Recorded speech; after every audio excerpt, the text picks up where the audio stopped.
নবনীরদ-নিন্দিত কান্তিধারম রসসাগর নাগর भूपवरं। हरे कृष्णा, दंडवत प्रणाम। हम लोग श्रीमद् भागवतम के तीसरे स्कंद में हैं। 15 अध्याय चल रहा है। आज हम लोग श्लोक संख्या 35 से कंटिन्यू करेंगे, 35 से 39 तक करेंगे। श्रीमद् भागवतम 3.15.35 to 39। 35 नंबर श्लोक। तेषाम इति ऋतम उभव अवधार्य घोरम। सब बोलिए।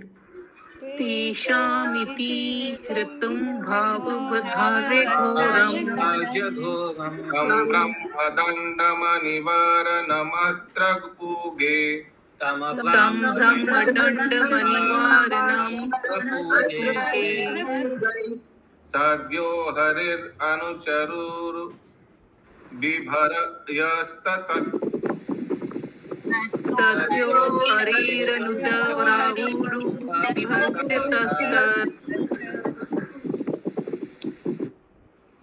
पादग्रह अपततम् अतिकातरेण पादग्रहावतम् अमतीकातरेण।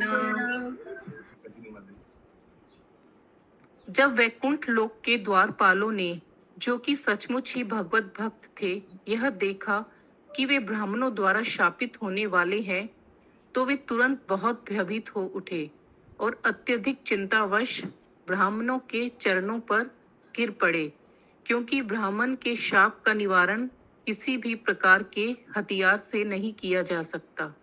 तात्पर्य। यद्यपि संयोगवश द्वारपालों ने ब्राह्मणों को वैकुंठ के द्वार में प्रवेश करने से रोककर भूल की थी, किंतु उन्हें तुरंत ही शाप की गंभीरता का भान हो गया। अपराध कई प्रकार के होते हैं, किंतु सबसे बड़ा अपराध है भगवत भक्त का अपमान करना। चूंकि द्वारपाल भी भगवत भक्त थे, अतएव उन्हें अपनी भूल समझ में आ गई, और जब चारों कुमार उन्हें शाप देने जा रहे थे तो वे भयभीत हो उठे। हरे कृष्ण।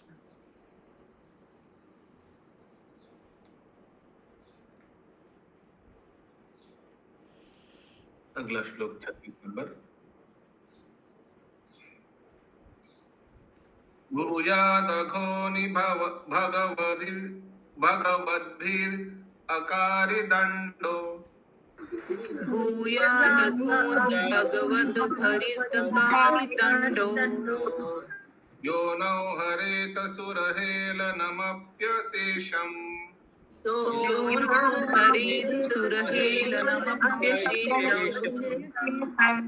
भावो अनुतपा कालया भगवत् स्मृति घृणो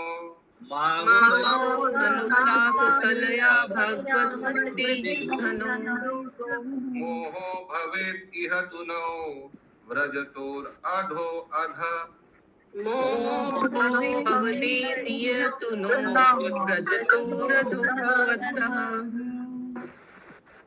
मुनियों द्वारा शापित होने के बाद द्वारपालों ने कहा, यह ठीक ही हुआ कि आपने हमें आप जैसे मुनियों का अनादर करने के लिए दंड दिया है, किंतु हमारी प्रार्थना है कि हमारे पछतावे पर आपकी दया के कारण हमें उस समय भगवान की विस्मृति का मोह न आए जब हम नीचे नीचे जा रहे हों। तो श्राप एक्चुअली 34 नंबर श्लोक में पता चलता है क्या श्राप दिया। 34 नंबर श्लोक का अनुवाद का मिडिल से पढ़िए। चूंकि वे वैकुंठ जीवन के अस्तित्व में दैत पाते हैं, अतः वे संदूषित हैं और उन्हें इस स्थान से भौतिक जगत में भेज दिया जाना चाहिए, जहां जीवों के 3 प्रकार के शत्रु होते हैं। तो यही था उन लोग का श्राप, भौतिक जगत में चला जाना। तात्पर्य। प्रभु जी कहाँ से पढ़ने वाला? ये वाला भी तो लास्ट कहाँ से पढ़ने बोले? 34 नंबर का अनुवाद का बीच से। ओके। तात्पर्य। दंड कितना ही कठोर क्यों न हो, भक्त को सहन है, किंतु भगवान की विस्मृति कराने वाला दंड सहन नहीं होता। द्वारपाल जो स्वयं भी भक्त थे, समझ गए कि उन्हें कौन सा दंड दिया जाने वाला है, क्योंकि उन्हें उन्होंने मुनियों को वैकुंठ लोक में प्रविष्ट न होने देकर जो महान अपराध किया था उससे वे सचेष्ट थे। निम्नतम जीव योनियों में, जिनमें पशु योनि भी सम्मिलित है, ईश्वर की विस्मृति प्रमुख है। द्वारपाल इससे अवगत थे कि वे भौतिक जगत के अपराध विभाग में जा रहे हैं और उन्हें आशंका थी कि वे निम्नतम योनि में डाले जा सकते हैं, जिससे वे परमेश्वर को भूल जाएं। इसलिए उन्होंने प्रार्थना की कि शाप के कारण उन्हें जो जीवन मिलने जा रहा है उसमें ऐसा घटित ना हो। भगवत गीता 16.19-20 में कहा गया है कि जो लोग भगवान तथा उनके भक्तों से ईर्ष्या करते हैं वे जीवन की अतीव घृणित योनियों में डाल दिए जाते हैं। ऐसे मूर्ख जन्म जन्मांतर भगवान का स्मरण नहीं कर पाते और इस तरह वे अधोगति को प्राप्त होते हैं।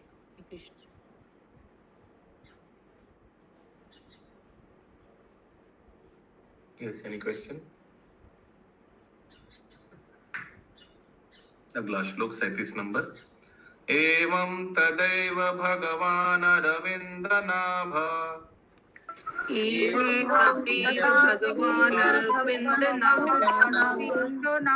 स्वानं विबुध्य सदतिक्रमम् आर्यहृद्य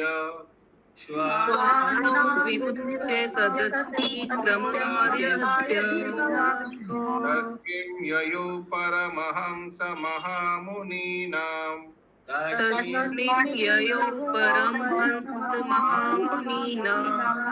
अन्वेषणीय चरणौ चलयन् सहस्ति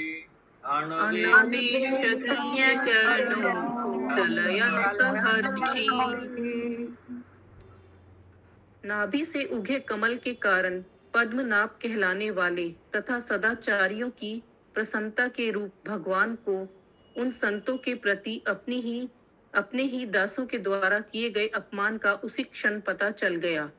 वे अपनी प्रेयसी लक्ष्मी सहित उस स्थान पर उन चरणों से चलकर गए जिनकी खोज सन्यासी तथा महामुनि करते हैं। और एक बार वेरी इंपॉर्टेंट अनुवाद, बहुत ध्यान से सुनिए सब। ये श्रापित हो गया और भगवान को सुनने में मिला अंदर भगवान वैकुंठ में।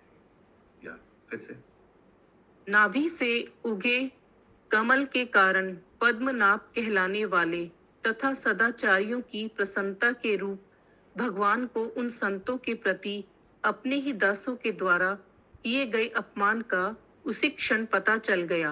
वे अपनी प्रेयसी लक्ष्मी सहित उस स्थान पर उन चरणों से चलकर गए जिनकी खोज सन्यासी तथा महामुनि करते हैं। तो लक्ष्मी देवी को भी लेकर गया भगवान। तात्पर्य भगवत गीता में भगवान जोर देकर घोषणा करते हैं कि उनके भक्त कभी भी विनिष्ट नहीं हो सकते। भगवान समझ गए कि द्वारपालों तथा मुनियों के बीच का झगड़ा एक नया मोड़ ले रहा है। अतः वे तुरंत अपने धाम से निकल आए और झगड़े को आगे बढ़ने से रोकने के लिए उस स्थान पर गए जिससे उनके भक्त द्वारपाल सदा सदा के लिए विनष्ट ना हो। हरे Krishna. Any question? In Bhagavad Gita, the Lord declares, he went to that spot. He went to the spot on those very feet. भगवान मैंने जब खराब भी नहीं पहना, ऐसे नंगे पैर चले गए।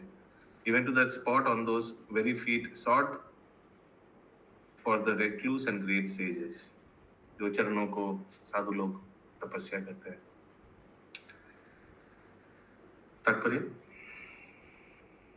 तात्पर्य तो हो गया प्रभु।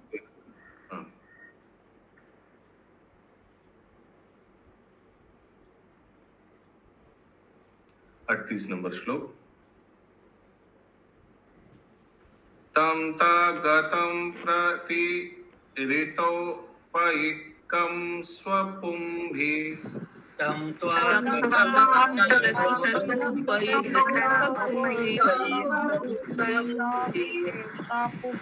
ते अचक्षतक्ष विषयं स्वसमाधिभाग्यम्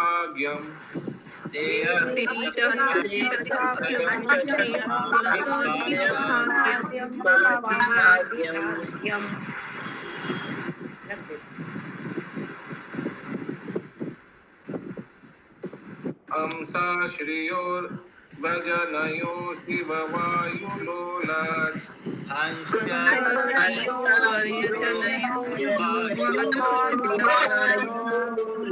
शुभ्रत शुभ्ररतपत्र शशिकेशर शिकारम्भुम्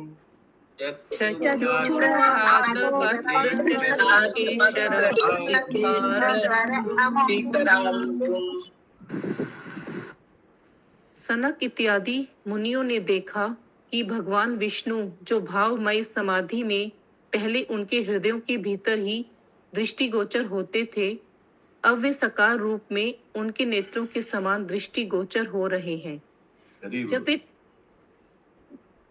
जब वे छाता तथा चामर जैसी साज सामग्री सहित अपने संगियों के साथ आगे आए, तो श्वेत चामर के बालों के गुच्छे धीमे धीमे हिल रहे थे, मानो दो श्वेत हंस हो, तथा अनुकूल हवा से छाते से लटक रही मोतियों की झालरें भी हिल रही थी, मानो श्वेत पूर्ण चंद्रमा से अमृत की बूंदें टपक रही हो, अथवा हवा के झोंके से बर्फ पिघल रही हो।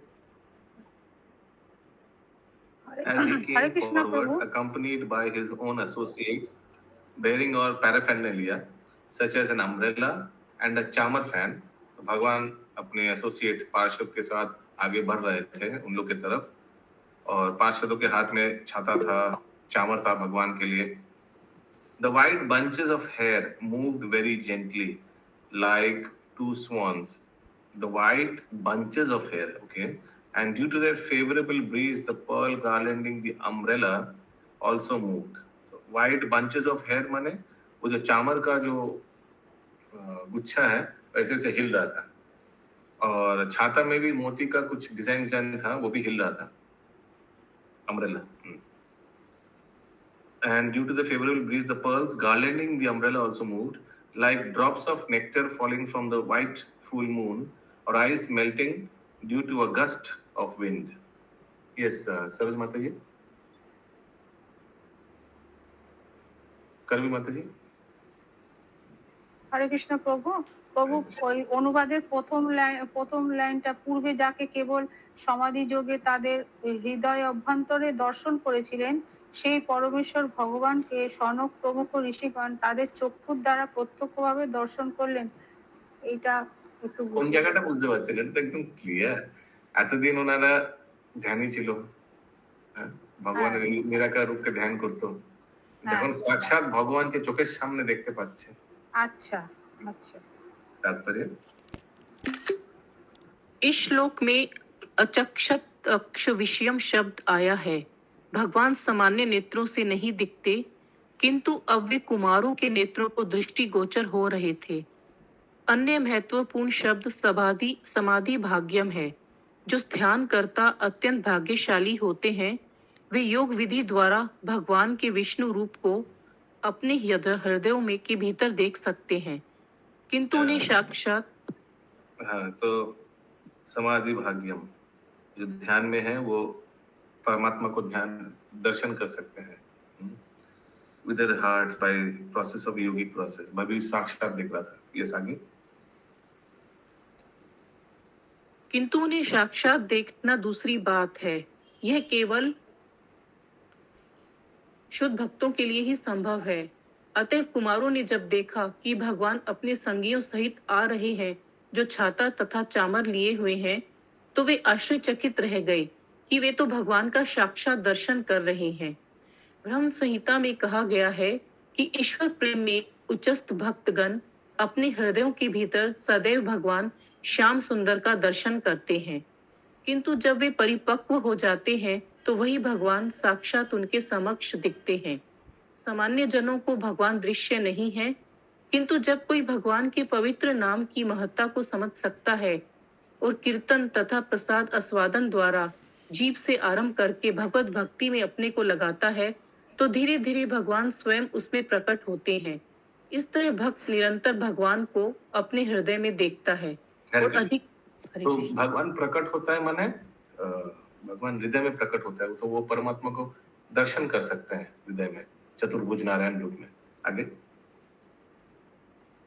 इस तरह भक्त निरंतर भगवान को अपने हृदय में देखता है और अधिक परिपक्व अवस्था में वह उन्हीं भगवान का साक्षात दर्शन उसी तरह कर सकता है जिस तरह हम अन्य वस्तुओं को देखते हैं। दैट इज भगवान रियलाइजेशन में, परमात्मा को भगवान रियलाइजेशन में साक्षात व्यक्ति भक्ति के द्वारा भगवान को दर्शन कर सकते हैं। किसी का कोई प्रश्न है? ये संगिनी श्यामप्रिय माता जी।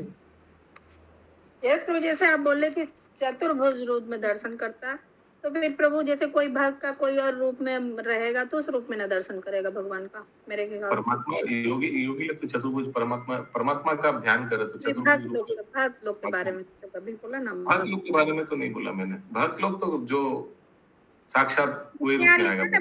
तीसरा लाइन में तो धीरे धीरे भगवान स्वयं उसे प्रकट हो, जिस तरह भक्त निरंतर भगवान को अपने हृदय में देखता है। तो जैसे भक्त का जिस रूप में रहेगा उनके प्रति अनुरक्ति उससे ये परमात्मा के लिए बोला है। अच्छा, अब जो लाइन पढ़िए फिर से। यही प्रभु जी, इस तरह भक्त निरंतर भगवान को अपने हृदय में देखता है। हाँ, वो तो परमात्मा तो चतुर्भुज नारायण रूप में ही है। ठीक है, निराकार माने वो भक्ति में अभी तक आया दर्शन नहीं कर सकता प्रभु, जैसे किसी का नरसिंह भगवान पे मन हो या तो मतलब कृष्ण तो नहीं। फिर तो वो भगवान का साकार रूप को मान रहा है। नरसिंह भगवान का जो भक्त होगा तो नरसिंह देव का लीला को मान रहा है ना। वो निराकार रहे ही नहीं, फिर परमात्मा की ध्यान गया, वो तो direct third highest level of realization में है, भगवान रियलाइजेशन। तो यहाँ तो निराकार का बात नहीं हो रहा। जो परमात्मा को ध्यान कर रहा है, अगर साकार रूप का ध्यान करता तो साक्षात भगवान को ध्यान करता ना। हृदय में परमात्मा है, क्षीरोदक्षाई विष्णु, उसको क्यों ध्यान करता? ओके प्रभु। हरे कृष्णा प्रभु, ये लाइन गई है तात्पर्य में, जो ध्यान करता अत्यंत भाग्यशाली होते हैं वे योग विधि द्वारा भगवान के विष्णु रूप को अपने हृदयों के भीतर देख सकते हैं। So slowly Krishna reveals. That's the highest form of realization. चतुर्भुज में भगवान उनको दर्शन देता है, परमात्मावादी को। But it is not highest realization. कुछ सेवा नहीं कर पाएगा, बस ध्यान, that's it. Yes, Sushma Agarwal माता जी। प्रभु जी, यहाँ पर जो श्लोक में दिया हुआ है अचक्षतम विषयम वर्ड जो दिया है, उसका मतलब क्या? ये माने कि वो भगवान को देख सकते हैं इसलिए दिया हुआ है। हाँ, इंग्लिश में लिखा है now subject matter for seeing. इतना दिन ध्यान का सब्जेक्ट मैटर था, अभी आंख से देखने वाला सब्जेक्ट मैटर है। भगवान को साक्षात देख सकते हैं, विषयम। So early it was yoga, चक्षतक्ष माने प्रत्यक्ष आंखों से अभी देख सकते हैं, वो विषय है अभी। समाधि भाग्य मीन्स ध्यान में देखते थे भगवान को। जब हम लोग ध्यान माने जो ध्यान में बैठे तो वो दर्शन जो हुआ वो समाधि वाला हुआ। और ये जो समाधि लोगों का हाईएस्ट भाग्यम क्या है? ध्यान में भगवान, ध्यान में। और भक्त लोग का हाईएस्ट रियलाइजेशन क्या है? अचक्षतक्ष विषयम, यानी एकदम साक्षात आंखों से भगवान को देखना। ओके प्रभु। और इसलिए प्रत्यक्ष दर्शन एकदम। आज का अंतिम श्लोक 39 नंबर।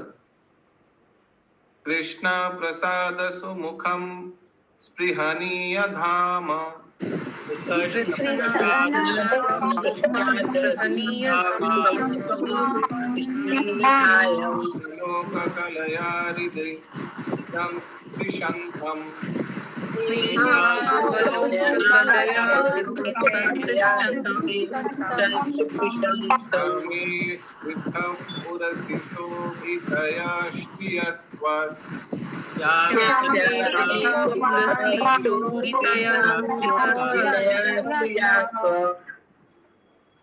चोदामणिं शुभगतयन्तम् एवात्मधिष्ण्यम्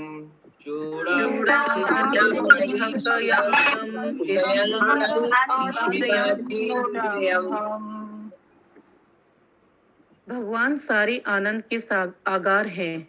उनकी शुभ उपस्थिति हर एक के आशीष के लिए है और उनकी स्नेहमयी मुस्कान तथा चितवन हृदय के अंतरतम को छू लेती है।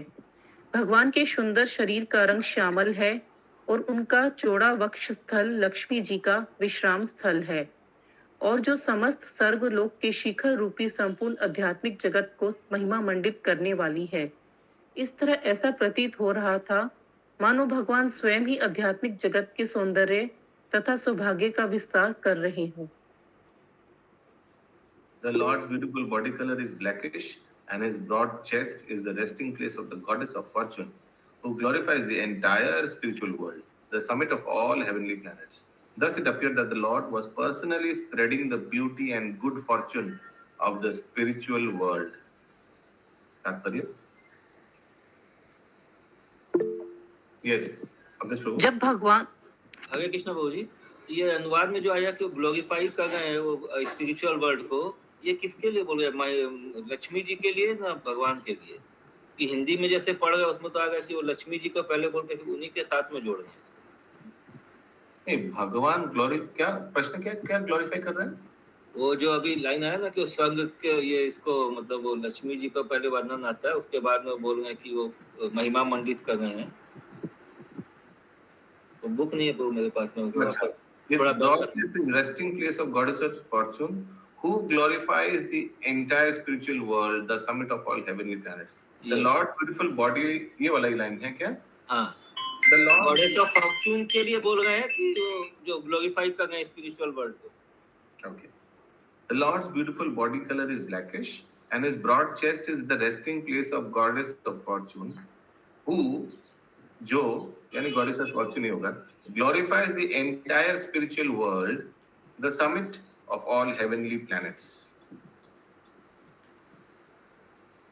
Thus it appeared that the Lord was personally spreading the beauty and good fortune of the spiritual world. अपनी सुंदरता से। तात्पर्य देखते हैं और क्लियर होता है कौन। जब भगवान आए तो वे सबों से प्रसन्न हुए, इसलिए यहाँ पर कहा गया है कि कृत्सन प्रसाद सुमुखम। भगवान जानते थे कि दोषी द्वारपाल भी उनके शुद्ध भक्त थे, यद्यपि संयोगवश उन्होंने अन्य भक्तों के चरणों पर अपराध किया था। भक्ति में किसी भक्त के प्रति अपराध करना अतीव घातक होता है। इसलिए श्री चैतन्य महाप्रभु ने कहा है कि भक्त के प्रति किया गया अपराध उस मत हाथी की तरह है जो इधर उधर दौड़ता है। जब कोई मत हाथी किसी बगीचे में घुसता है तो वह सारे पौधों को कुचल डालता है। उसी तरह शुद्ध भक्त के चरणों पर किया गया अपराध भक्ति में उसके पद की हत्या कर देता है। जहां तक भगवान की बात है, वे तनिक भी अपमानित मुद्रा में न थे, क्योंकि वे अपने निष्ठावान भक्त द्वारा किए गए किसी अपराध को स्वीकार नहीं करते। किंतु भक्त को अन्य भक्त के चरणों पर अपराध करने के प्रति अति सतर्क रहना चाहिए। सबों पर संभाव रखने तथा अपने भक्तों के प्रति विशेष रूप से उन्मुख होने वाले भगवान ने अपराध करने वालों पर उतनी ही दया दृष्टि से देखा जितना कि अपराध किए जाने वालों पर। भगवान की यह प्रवृत्ति दिव्य गुणों के अपार आगार होने के कारण है। भक्तों के प्रति उनकी प्रसन्न मुद्रा इतनी मोहक तथा हृदय स्पर्शी थी कि उनकी मुस्कान तथा उनके लिए आकर्षक हो गई। वह आकर्षण न केवल इस भौतिक जगत के समस्त उच्च लोकों के लिए दिव्य था, अपितु उससे परे आध्यात्मिक जगत के लिए भी था। सामान्यतः लोगों को इसका अनुमान नहीं हो पाता कि उन उच्चतर लोकों में स्वाभाविक स्थिति क्या है, जो सारी सात सामग्री की दृष्टि से अत्यधिक संपन्न है। फिर भी वैकुंठ लोक इतना सुहावना है तथा इतना देवी है कि इसकी उपमा मणियों के हार के मध्य मणि या लॉकेट से दी जाती है। इस श्लोक में स्पृहनीय धाम शब्द सूचित करता है। हरे कृष्ण प्रभु जी, थोड़ा स्लो, समझ में नहीं आ रहा है। तो मैं वापस से पढ़ूं क्या लास्ट वाला?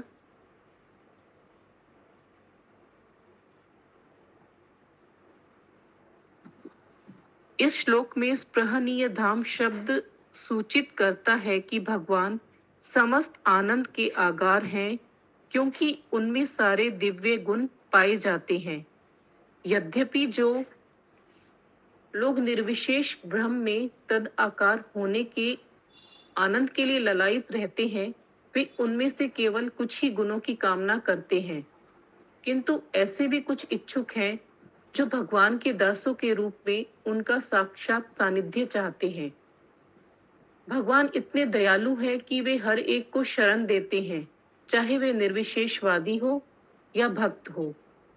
वे निर्विशेषवादियों को अपने निर्विशेष ब्रह्म तेज के रूप में शरण देते हैं, जबकि भक्तों को वे अपने निजी धाम वैकुंठ लोकों में आश्रय प्रदान करते हैं। वे अपने भक्तों के प्रति विशेष रूप से उन्मुख रहते हैं। वे अपनी मुस्कान तथा उन पर अपनी चितवन से ही भक्तों के हृदय के अंतस्थल को छू लेते हैं। वैकुंठ लोक में भगवान सदा ही सैकड़ों हजारों लक्ष्मियों द्वारा सेवित होते हैं, जैसे कि ब्रह्म संहिता में कहा गया है, लक्ष्मी सहस्त्र सत्सम भ्रमम सेव्यमानम। इस भौतिक जगत में यदि किसी पर लक्ष्मी जी रंच भर भी कृपा करती हैं, तो वह महिमा मंडित हो उठता है। अतः हम इसी से अनुमान लगा सकते हैं कि आध्यात्मिक जगत में भगवान का साम्राज्य कितना महिमा मंडित है, जहाँ सैकड़ों हजारों लक्ष्मियां भगवान की सेवा में लगी रहती हैं। इस श्लोक की अन्य विशेषता यह है कि इसमें स्पष्ट बतलाया गया है कि वैकुंठ लोक कहाँ स्थित है। वे समस्त स्वर्ग लोकों की चोटी पर स्थित है, जो कि ब्रह्मांड की ऊपरी सीमा सूर्यमंडल के ऊपर है और सत्यलोक या ब्रह्मलोक कहलाते हैं। आध्यात्मिक जगत ब्रह्मांड के परे स्थित है, इसलिए यहाँ कहा गया है कि आध्यात्मिक जगत या वैकुंठ लोक सारे लोकों का शीर्ष है। हरे कृष्ण।